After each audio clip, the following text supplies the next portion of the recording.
Let's find out what's happening in the world of business. Bissy is standing by.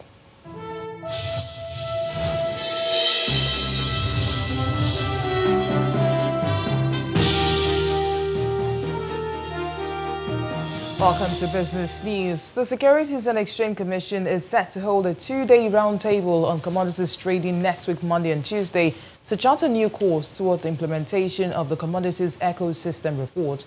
According to the Commission, the roundtable will offer opportunity for subnational governments to identify with a produce in the agriculture sector and enhance the economic diversification plans of the federal government. The program has been designed for capital market regulators, operators, policymakers, thought leaders and top executives of government in order to rethink the agriculture value chain and transfer value to smallholder farmers nationwide. While focus will also be on mineral resources in the long term, immediate attention will be given to agriculture as the economy reels from the brunt of lower crude oil prices.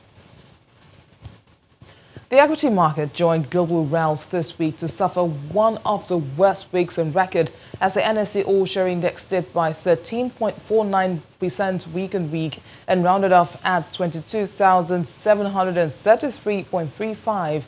The equity capitalization shed 1.8 trillion naira as major sectors experienced losses, especially the banking sector, which declined by 26.15% ahead of the oil and gas, consumer goods and other major sectors. Major drivers of these losses were Zenith Bank with a 36.7% fall, as well as GT Bank and Stanbic IBTC shedding 6.29%. Activity level ended with 3.96 billion shares exchanged for a value of 43.7 billion naira in 26,054 deals. Meantime, as COVID-19 continues to rattle markets globally, local investors are maintaining a cautious approach across investments in various asset classes within the country. Highlighting the rationale for this decision on our program Capital Market this evening, a pension fund manager, Tulu Odutola, explains the fear of Naira devaluation as one of the concerns of local and foreign investors. We'll make that decision based on certain parameters that have been set. So parameters such as what is the revenue of the nation like in terms of production, in terms of price. You've had to shed a price based on the issues between Russia and the rest of the OPEC nations. You had to not be able to match production, 2.2 million it was for the benchmark, and we are at about 1.7-ish. So it means about roughly 40–50% of revenue projections is out of the window. So then you will take that side by side a few other factors. CBN has come out to say, aside the fact that you can make those revenues, your costs, your imports side of things also has gone down, based on what is happening all over the world. Some sense in that. But I think that somewhere down the line, we will come to see which of these will actually play out.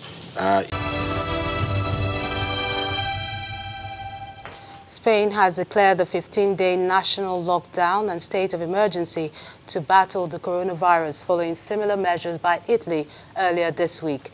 The country has reported 191 deaths and over 6,000 infections.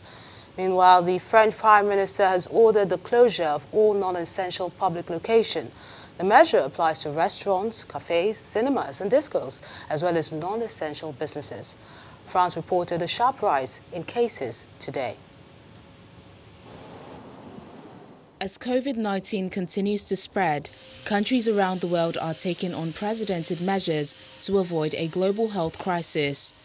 Jet 2 planes heading to Spain turned around mid-air as the airline cancelled all flights to the mainland, Balearic Islands and the Canary Islands. Spain is the worst affected country in Europe after Italy, which has more than 15,000 cases. Elsewhere in Europe, 10 more people in the UK have died in the last 24 hours after testing positive for the coronavirus, bringing the total number of deaths to 21. The United States has extended travel restrictions imposed on European nations to Britain and Ireland, starting on Tuesday, March the 17th.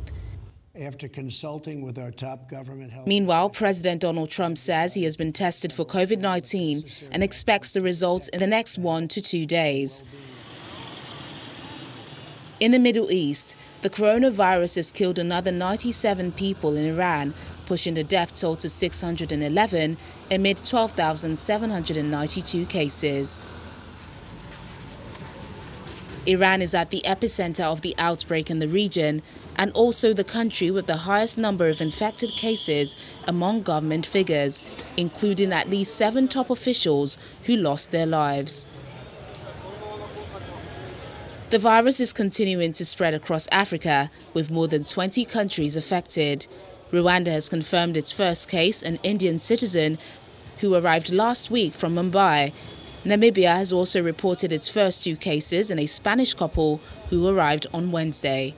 Thank you, House Chairperson. Meanwhile, the number of confirmed COVID-19 cases in South Africa has risen to 38. President Cyril Ramaphosa has called an urgent cabinet meeting on Sunday. Egypt has the most reported infections on the continent, currently at 93.